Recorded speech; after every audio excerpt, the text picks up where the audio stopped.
In this quick tutorial, we will show you how to create a team and assign employees to them. Teams are used to easily assign a group of employees to a project instead of assigning each employee one by one. Let's navigate to Workers and click on Teams. Click on Create. Type in the team name and click on Available Supervisors to assign a team lead.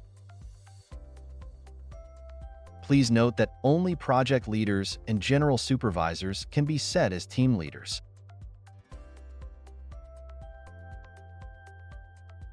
Now we need to add employees to this team. Click on Assign.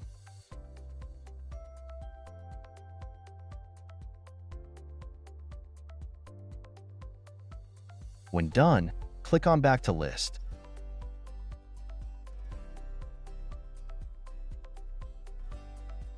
To view team members from any team, we can click on Workers. Same way as before, any employee's basic information that we need to view, simply click on their name.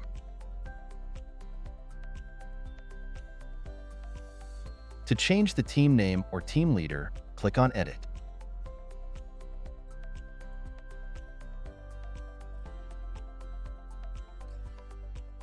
And finally, if we need to delete a team, click on Dissolve. Thank you for watching this quick tutorial. Let us know if you have any questions.